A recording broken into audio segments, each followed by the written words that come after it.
Hey everybody, I'm going to try to do a quick educational video that will hopefully be of some value concerning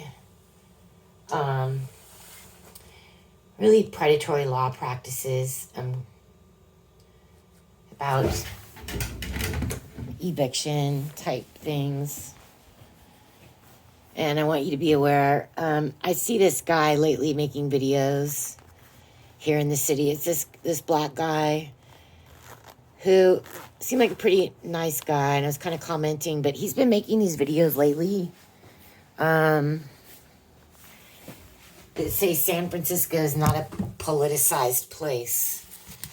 But I'm about to tell you a couple things here. I really hope this is not going to be longer than like 10-15 minutes at the most, and if anybody's interested, I can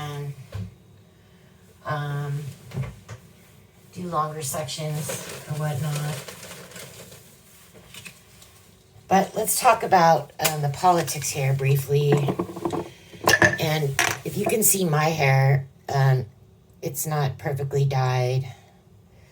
And it would have been great, you know, if back in the day when our representative of San Francisco, if she did not, she stood in solidarity with women that just, you know, were told to stay home and you're trapped and you can't go out to the hairdresser and have the salon taken out for yourself and you be the only one in there without a mask. It's just not appropriate.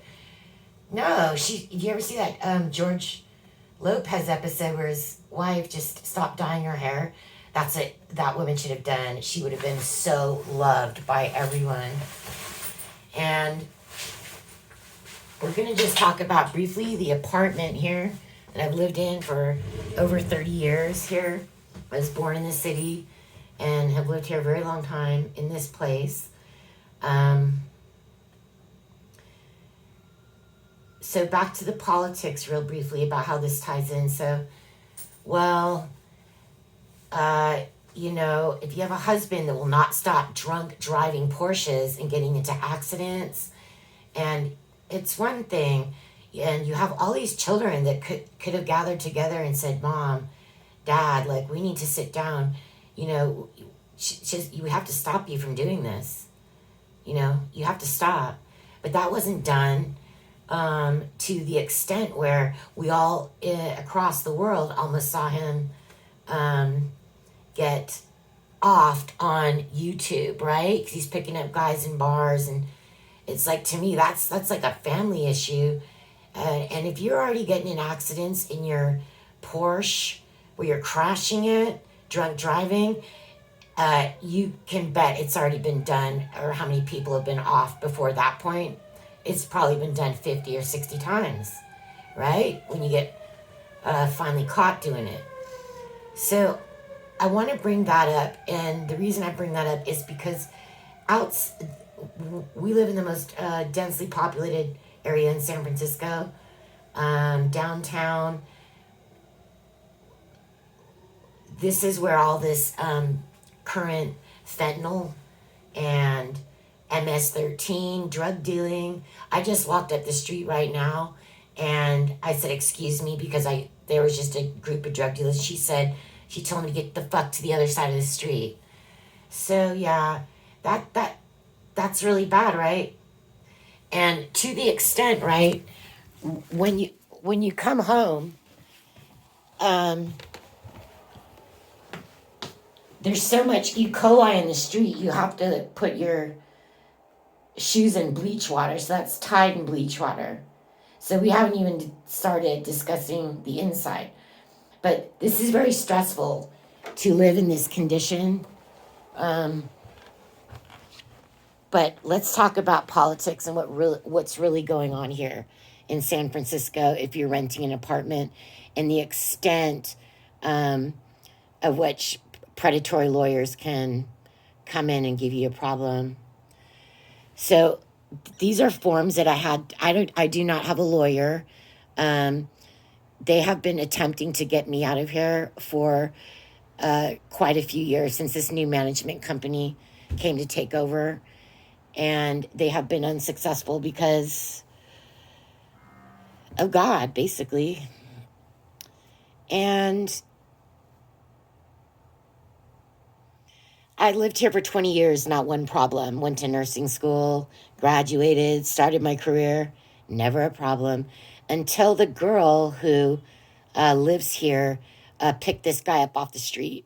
And just this guy didn't have a job, started doing all the garbage in the building, was going through everybody's garbage like 3 times a day. So this is how this all started.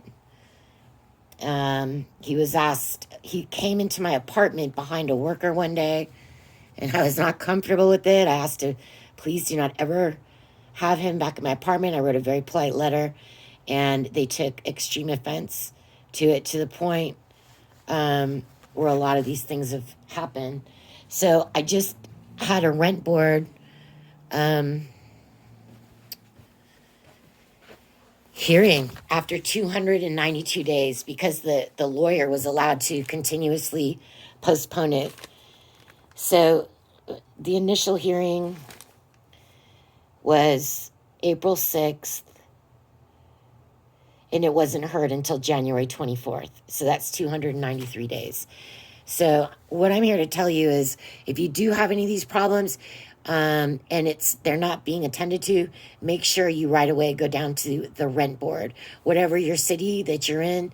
If you talk to the management and they aren't doing repairs, they aren't considering your concerns, go to the rent board and ask how to go about it. But here in San Francisco, this is how you go about it, and this is very abnormal. You should they've probably only seen like one sheet most of the time.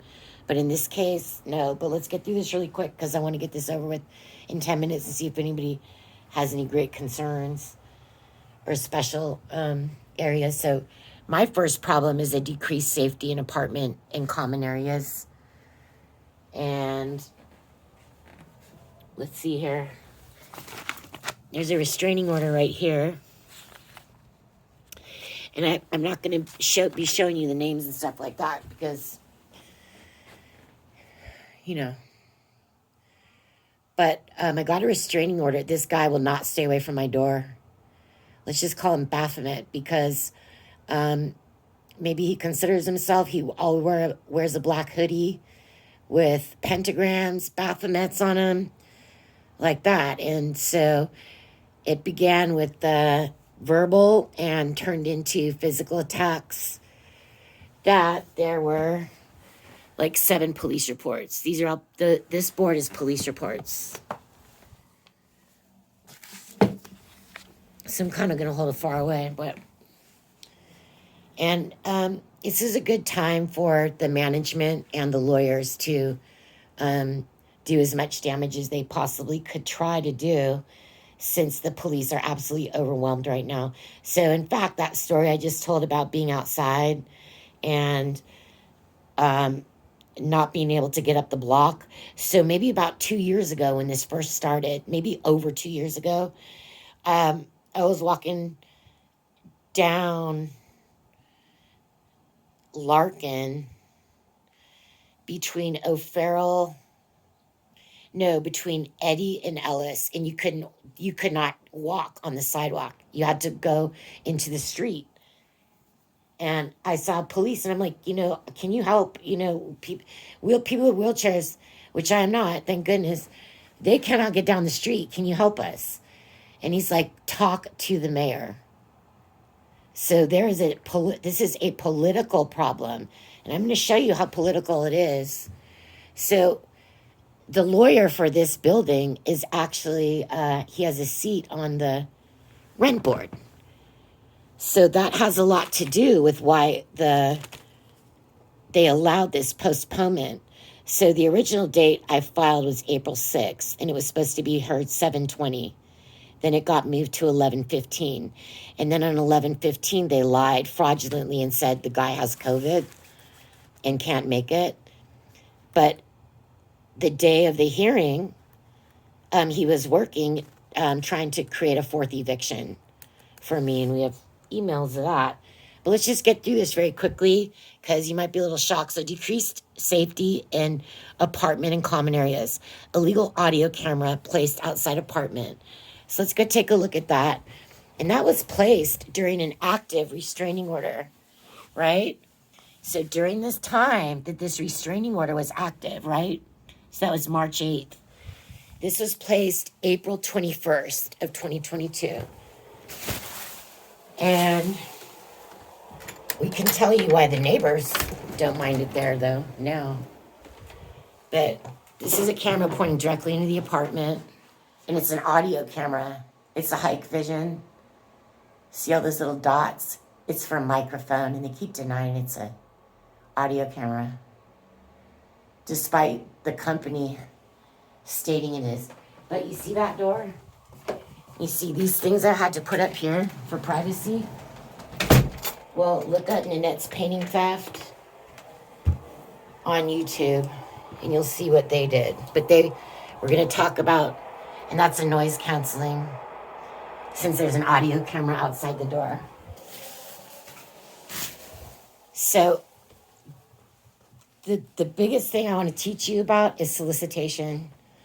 So this is a really good example here. Let me pull up this video.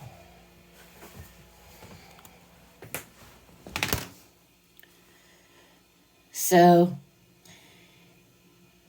that apartment was empty for about 8 months. And suddenly somebody moved in. And I was like, thank God they're going to have to remove this camera. Nobody's going to put up with that. So the day they moved in, I talked to them and I said, do you guys know there's a camera on the ceiling pointing directly in your apartment? And they were in shock. They're like, what? And I'm like, yeah. They're like, no, we didn't know that. And I'm like, okay, well, we have signatures. So nothing's been done about this. See, the camera wasn't covered. So there's been a police report. Came straight to my door.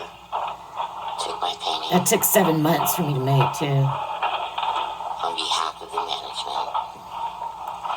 But I bought it, new canvas at Blick.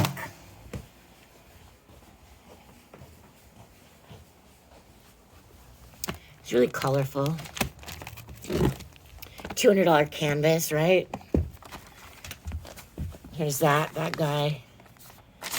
Here's me working on it. The police did nothing at all. And that was like the 8th police report. So what happened there was, when they saw the camera in the hall and they were like, oh no, my God, no, we don't want that. The lawyer contacted them. The lawyer who is also on the rent board. Right? Okay, so